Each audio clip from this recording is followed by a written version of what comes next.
اعوذ باللہ من الشیطان الرجیم، بسم اللہ الرحمن الرحیم۔ میں اور آپ اللہ کو کیسے راضی کر سکتے ہیں؟ اللہ کو راضی کرنے کا سب سے پہلا طریقہ اپنی زبان کو خوبصورت بناؤ، اپنی زبان میں نرمی پیدا کرو، اپنی زبان کے الفاظ اچھے بناؤ۔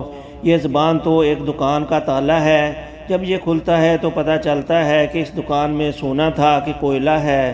اس لیے رسول اللہ صلی اللہ علیہ وسلم نے فرمایا، بندہ مومن بسا اوقات صرف ایک کلمہ بولتا ہے، لمبی چوڑی بات نہیں، ایک کلمہ اللہ کی رضا کا بولتا ہے، اللہ اتنے درجات بلند کر دیتے ہیں کہ انسان کا تصور وہاں پہنچ ہی نہیں سکتا۔ زبان اچھی بناؤ، زبان نرم بناؤ، زبان میٹھی بناؤ، جس کی زبان میں نرمی آ جائے اللہ دلوں میں، لوگوں کے دلوں میں اس کی محبت خود ڈال دیتے ہیں۔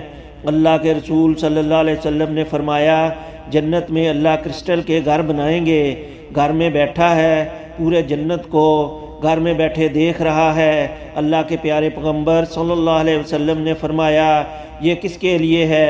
آپ نے 4 نشانیاں بیان کی۔ جو زبان میں نرمی پیدا کر لے، جو لوگوں کو سلام کہیں، جو لوگوں کو اللہ کی رضا کے لیے کھانا کھلائے، اور لوگ سوئے ہوئے ہوں اور یہ تہجد پڑھنے والا ہو، یہ گھر اللہ نے ان کے لیے تیار کیے ہیں۔ دوسرا طریقہ جس سے آپ اور میں اللہ کو راضی کر سکتے ہیں، پانی اللہ کی نعمت، کھانا اللہ کی نعمت۔ جب بھی پانی پیو، جب بھی کھانا کھاؤ تو الحمدللہ کہو۔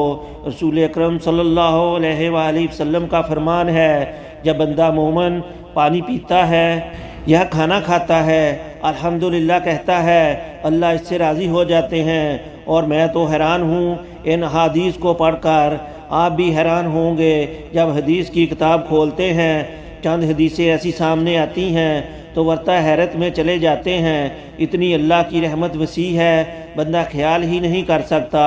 کوئی بدبخت ہی ہوگا جو رحمت سے مایوس ہوگا اور محروم ہوگا۔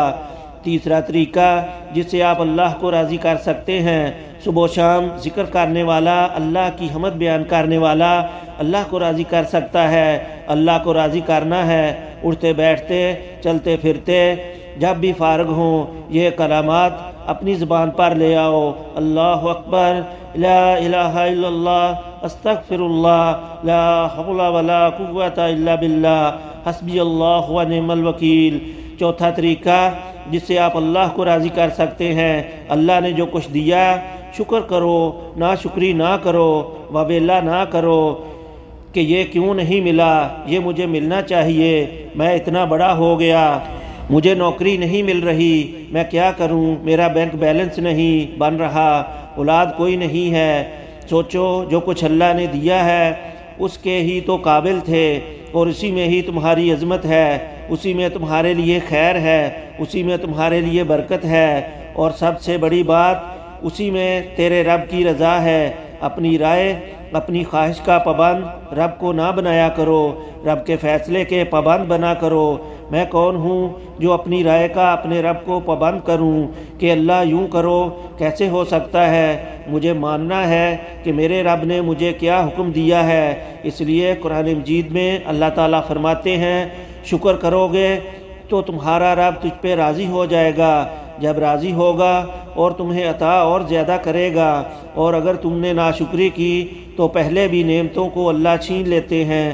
پانچواں طریقہ جس سے انسان اللہ کی رضا حاصل کر سکتا ہے، کوئی دکھ آئے، کوئی مصیبت آئے، کوئی غم آئے، کوئی تکلیف آئے تو کہے میرے رب کا فیصلہ ہے۔ کوئی پریشانی لاحق ہو، اضطراب میں قلت ہے، اس رب نے دور کرنی ہے۔ رسول اللہ صلی اللہ علیہ وسلم نے فرمایا، اللہ جس قوم کو پسند کرتے ہیں پھر اس کی آزمائش بھی کرتے ہیں۔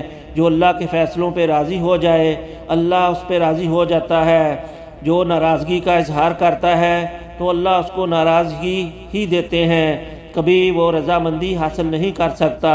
رسول اللہ صلی اللہ علیہ وسلم نے چھٹا طریقہ بیان کیا ہے رضا حاصل کرنے کا۔ اللہ کی رضا تلاش کیا کرو، اور تلاش کرنے کے ساتھ ساتھ دعا کیا کرو، یا اللہ تو مجھ سے راضی ہو جا، میں تجھ سے راضی ہو گیا۔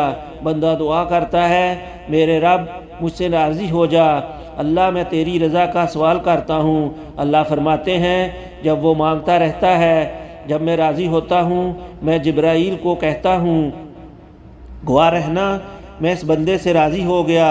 پھر جو عرش کو اٹھانے والے 8 فرشتے ہیں اللہ ان کو فرماتے ہیں وہ بھی راضی ہو جاتے ہیں، جو ان کے ارد گرد ہیں وہ بھی فرشتے راضی ہو جاتے ہیں، آسمان کے فرشتے بھی راضی ہو جاتے ہیں۔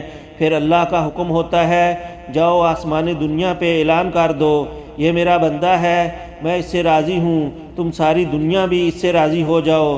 رسول اللہ صلی اللہ علیہ وسلم فرماتے ہیں نے ساتواں طریقہ بیان کیا، مسواک یہ منہ کی صفائی کا باعث تو ہے ہی، اس سے اللہ کی رضا بھی ملتی ہے۔ میں منع نہیں کرتا کہ برش نہ کرو، کر لیا کرو، لیکن رب کی رضا مسواک میں ہے۔ آپ سوچ سکتے ہیں اللہ کے رسول صلی اللہ علیہ وسلم گھر میں داخل ہوتے مسواک کرتے، آپ صلی اللہ علیہ وسلم باہر نکلتے تو مسواک کرتے، رات کو اٹھتے پہلا کام مسواک کرتے، اللہ کے رسول صلی اللہ علیہ وسلم سونے لگتے تو سیدہ عائشہ رضی اللہ تعالیٰ عنہا مسواک تیار کر کے تکیے کے پاس رکھ دیا کرتی۔ آپ 2 رکعت پڑھتے مسواک کرتے، پھر 2 رکعت قیام اللیل کے پڑھتے مسواک کرتے۔ آخری لمحات میں جب تھے تو سیدہ عائشہ رضی اللہ تعالیٰ عنہا کے بھائی مسواک کرتے آئے، آپ صلی اللہ علیہ وسلم نے دیکھا سیدہ عائشہ فقیہہ ایسی زینت عورت دنیا میں نہیں آئی، اس پاک دامن اور مطہرہ اور طاہرہ صدیقہ حبیب رسول صلی اللہ علیہ وسلم پہچان گئیں کہ میرے خامد چاہتے کیا ہیں۔ بھائی کو بلایا، مسواک لی، اس کو دھو کر صاف کیا، اس کو اللہ کے رسول صلی اللہ علیہ وسلم کو پیش کیا، آپ صلی اللہ علیہ وسلم نے مسواک کی اور پھر اللہ کے پاس چلے گئے۔ مسواک کو معمول بناؤ، مسواک سے اللہ کی رضا ملتی ہے۔ 8واں طریقہ جس سے انسان اللہ کو راضی کر سکتا ہے، رسول اللہ صلی اللہ علیہ وسلم نے فرمایا جو رب کو راضی کرنا چاہتا ہے وہ اپنے والد کو راضی کر لے، اور جو ناراض کرنا چاہتا ہے وہ والد کو ناراض کر لے۔ اور دوسری روایت میں آتا ہے جو والدین کو راضی کرتا ہے اس کا رب اس سے راضی ہو جاتا ہے، جو والدین کو ناراض کرتا ہے اللہ اس سے ناراض ہو جائیں گے۔ والد جنت کا سب سے بڑا دروازہ ہے، درمیانہ دروازہ ہے۔ جب کوئی بلڈنگ بنتی ہے تو درمیانہ دروازہ بڑا رکھا جاتا ہے۔ اور ماں کے بارے میں کہا کہ ماں کے قدموں تلے جنت ہے، اس لیے والدین کو راضی کرنا سیکھو، اس بات کی کوشش کرو کہ والدین راضی رہیں۔